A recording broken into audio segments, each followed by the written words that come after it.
네, 자, 지금 놓치면 영원히 내 집은 없다. 규제에 절규한 30대의 패닉 바잉.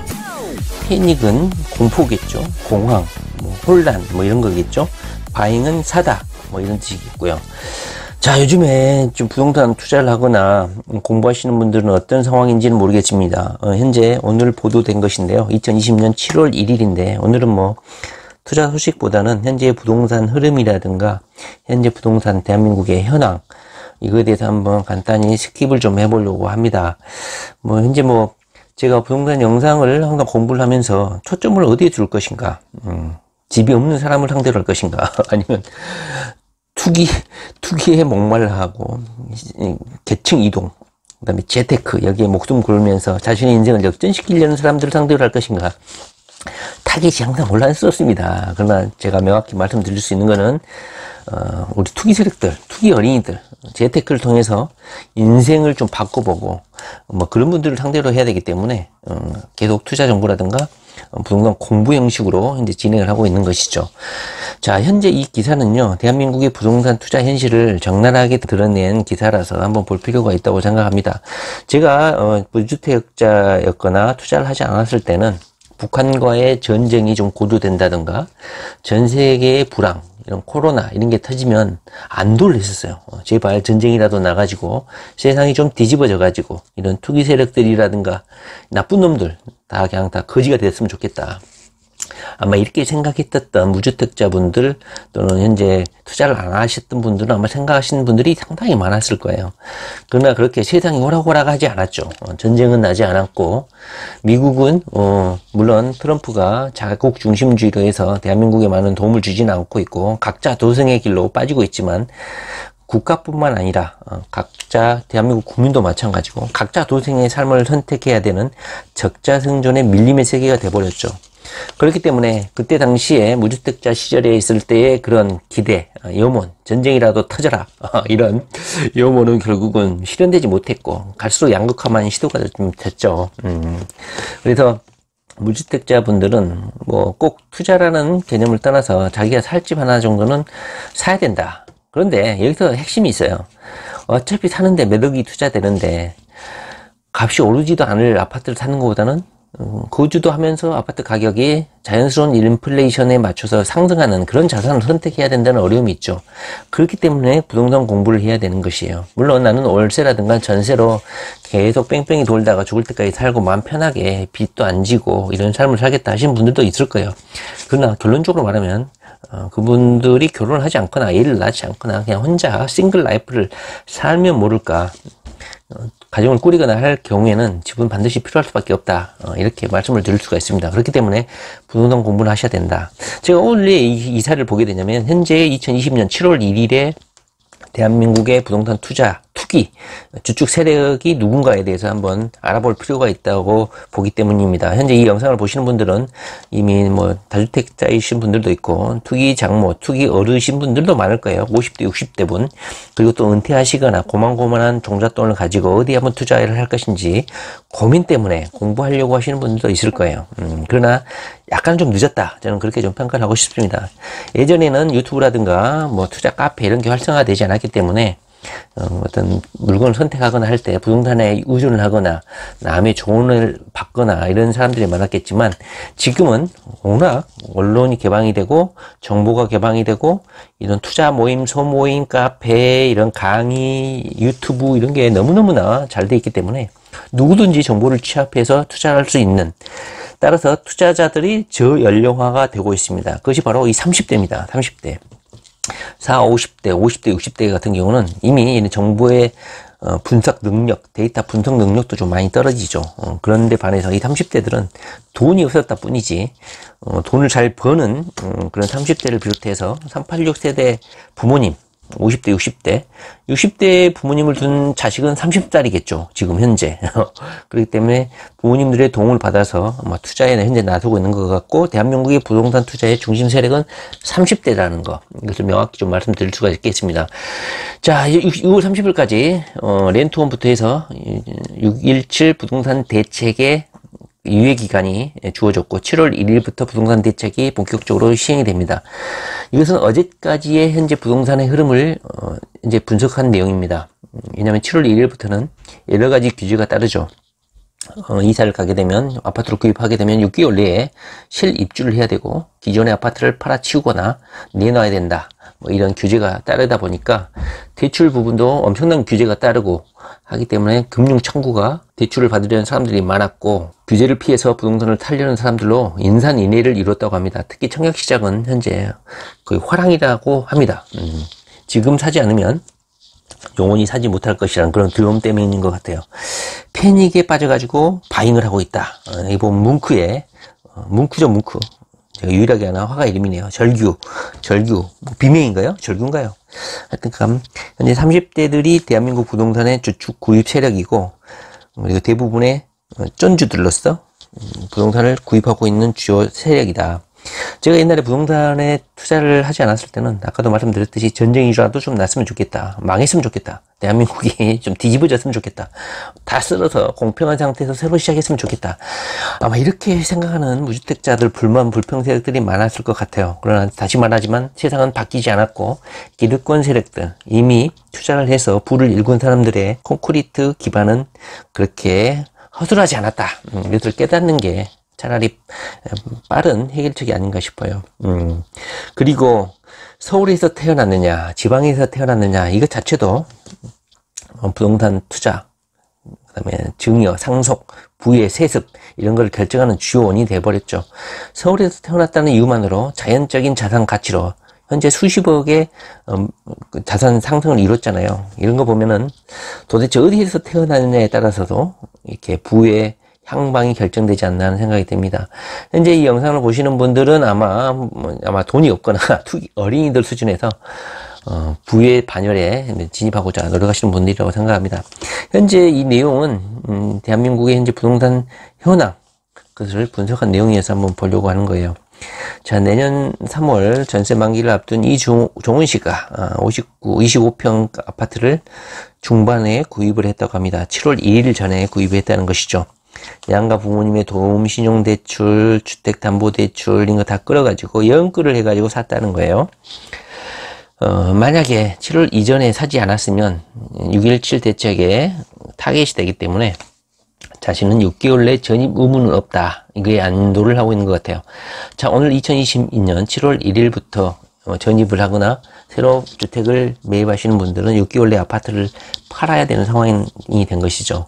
어제 철회인 김현미 장관이 국회의원하고 문답 대정부 질문을 가졌죠. 현재 부동산 가격이 폭등하고 서민들이 온 전월세 고통을 겪고 있는데 어떻게 생각하느냐. 그러니까 아파트가 현재 잘 관리가 되고 있고 대책이 잘 먹혀 들어가고 있는 것 같고, 부동산 대책은 4번밖에 하지 않았다. 언론들이 나를 공격하기 위해서 말장난을 하고 있다, 언론 조작질이다, 이렇게 비판했죠. 맞아요. 공식적으로는 4번밖에 안 했습니다. 그리고 현재 정부가 할 수 있는 대책이 한계가 있어요. 3기 신도시부터 임대주택을 공부를 열심히 하고 있죠. 아파트라는 게 뚝딱뚝딱 지을 수 있는 물건이 아니기 때문에 어쩔 수 없는 거예요. 그렇기 때문에 정부가 지금 최선을 다하고 있습니다. 문재인 대통령의 마음속 정책 의지는 선한 의지를 갖고 있는 거예요. 문재인 대통령이 무능하냐 아니면 투기를 조장하냐, 이런 오해는 하지 말아야죠.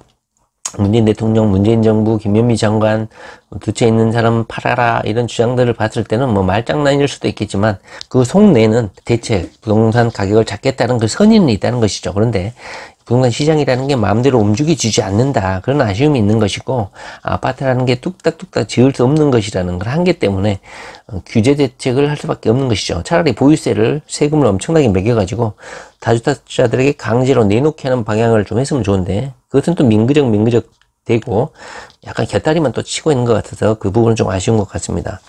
현재 부동산의 패닉 바잉 주로 30대가 하고 있는데, 김현미 장관은 4번이라고 했죠. 현재 만약에 지금 사지 않으면 영원히 서울의 아파트를 살 수 없을 것이고 영영 외곽으로 밀려날 것이라는 공포 때문에 30대가 집 구매에 나서고 있다는 것이에요.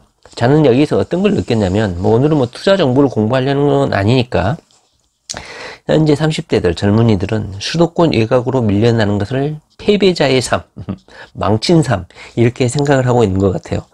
그러니까 서울에 진입해서 집을 사느냐 안 하느냐 이것이 바로 부동산 투자의 성공이냐 실패냐를 가르는 것이라고 보고 있는 것 같아요. 그리고 여기에서 말했지만 서울 아파트가 현재 논란의 쟁점인 것이지 지방 아파트가 논란의 중심이 아닌 거예요.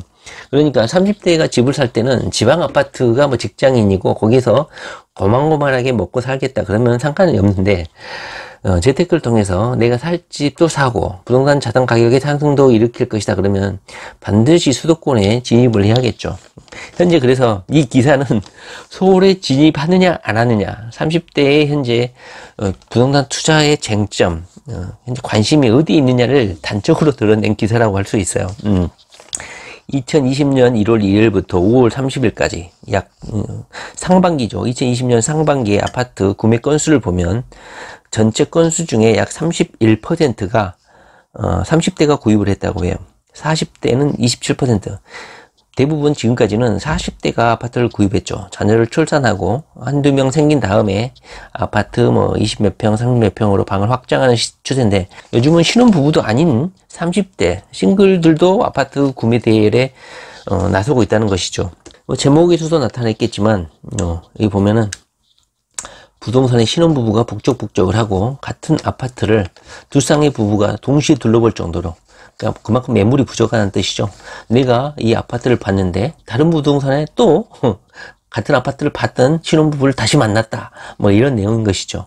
여기 보면은 40대의 구매율은 떨어지는데 30대의 아파트 구매율은 급증하고 있다. 이것이 바로 패닉 바잉이다. 영원히 서울에 진입하지 못할 것이고 6.17 부동산 대책이 계속 정부가 제도를 강화를 하게 되면 집을 못 사게 될 것이다. 이런 두려움이 작동을 했다는 겁니다. 워낙 매수자들이 몰리는 탓에 똑같은 아파트 매물을 다른 신혼부부 커플과 같이 보러 갔다. 집주인이 이런 모습을 보고 호가를 낮출 것 같지 않다. 부모님 도움과 신용대출 그리고 퇴직연금을 담보로 한 대출을 받아가지고 연끌로 집을 샀다. 저는 여기서 또 공부를 하나 하게 됐는데요. 퇴직연금을 담보로 해서도 은행에서 대출을 해준다는 걸 또 알게 됐습니다. 물론 퇴직을 두둑이 받을 직장인들은 뭐 좋겠죠. 그러나 우리 특히 어린이들 중에 퇴직연금을 두둑이 받을 수 있는 직장에 근무하고 계신 분들 있나요? 다 퇴직연금을 담보로 한 대출도 있다. 이것도 공부를 좀 하게 됐습니다. 자, 정부가 6.17 대책으로 3억 원 추가 아파트를 구매할 때는 전세자금 대출을 제한을 한다고 해요. 예전에는 6억, 9억이었죠. 그런데 3억 원 초과 아파트를 구매할 때는 전세자금 대출을 아예 제한을 해버렸어요. 저는 당연하다고 봐요. 아파트를 구매하는데 왜 전세자금 대출을 왜 받습니까? 그것도 이해가 안 되죠. 물론 약간의 이제 부동산 거래상의 시간적 격차 때문에 전세를 구해야 될 일은 있겠지만 지금까지는 아파트를 구입한다는 명목으로 전세 대출을 받아버렸죠. 저는 이걸 잘했다고 생각합니다. 주택담보대출을 받을 경우에 6개월 내에 전입 의무를 부과하면서 규제를 피하기 위한 수요가 7월 1일 전에 몰렸다는 분석도 있다. 실제로 주택담보대출 시 6개월 전입 의무는 7월 1일부터 바로 실행이 됩니다. 바로 오늘부터죠. 7월부터 대출 규제가 적용되기 때문에 이를 피하기 위해서 일선 창구의 여신 상담 및 실행이 20%까지 급증했다. 자, 현재 부동산 시장은 서울 수도권의 부동산 시장은 이렇게 30대가 패닉 바잉을 하고 있다. 그런데 이런 패닉 바잉이 지방 아파트에 해당이 되느냐? 저는 권하고 싶지 않습니다. 수도권에 서울에 집을 사놓고 지방에는 전세나 월세로 사는 걸 저는 차라리 권장하지. 지방 아파트 뭐 예진대 아파트 사가지고 내가 집을 가진 유주택자다 이렇게 생생냈다가는 고통만 따를 뿐이다. 저는 이렇게 생각을 해요. 차라리 집을 살 때는 심사숙고해야 되고 집을 한번 거래를 하게 되면 나중에 팔 때도 고려를 해야 되기 때문에 지방 아파트를 사실 분들은 이 기사에 해당되는 내용이 아니다. 서울 아파트의 매수자의 30%가 30대라는 것이지 지방 아파트 매수자가 30대가 아니라는 뜻입니다.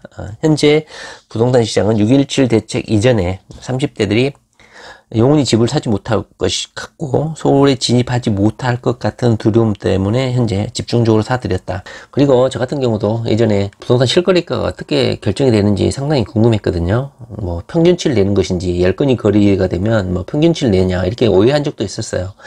그러나 예를 들면 1년 동안 거래가 되더라도 단 한 건만 거래가 되잖아요.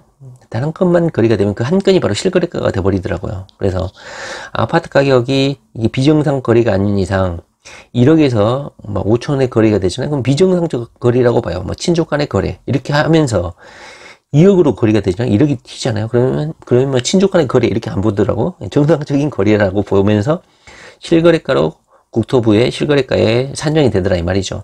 그래서 앞으로 부동산 시장은 매매 거래량은 상당히 줄 거라고 생각해요. 그렇지만 부동산을 아파트를 필요로 하는 수요자는 있기 마련이기 때문에 단 한 건의 거래가 있게 되는데 그 한 건의 거래가 시세를 훨씬 뛰어넘는 그런 거래가 될 수도 있다. 근데 그 한 건의 거래가 그 아파트 단지, 대규모 단지든 중규모 단지든 그 한 건의 부동산 거래가 실거래가를 상징할 수 있다. 그래서 부동산 가격이 떨어지기보다는 단 한 건의 거래량은 적지만 그 한 건의 거래가 상당히 고가에 형성될 가능성이 크다. 수도권의 아파트, 특히 서울의 아파트 같은 경우는 저는 그렇게 생각합니다. 그리고 이 30대들은 우리 예전에 50대, 60대 분들하고는 다르게 재테크에 혈안이 되어 있고 아주 정보 개방성이 매우 큰 30대다 보니까 우리 시선으로 이분들을 보시면 안 된다. 지금 30대들은 거의 각자 도생에 치열한 재테크를 현재 벌이고 있어요. 네이버 카페도 그렇고 거의 전쟁 수준입니다. 제가 보기에는 뭐 잘한 선택이라고 보지만 좀 약간 삭막한 세상이 됐다 이런 생각도 좀 드네요. 자, 오늘은요 현재 부동산 7월 1일 6.17 부동산 대책이 시행되기 전 6월 30일까지의 부동산 흐름 패닉바잉 30대가 전면에 등장했다 하는 소식 한번 부동산 흐름 한번 알아봤습니다. 부동산 공부 열심히 하시기 바랍니다. 네, 감사합니다.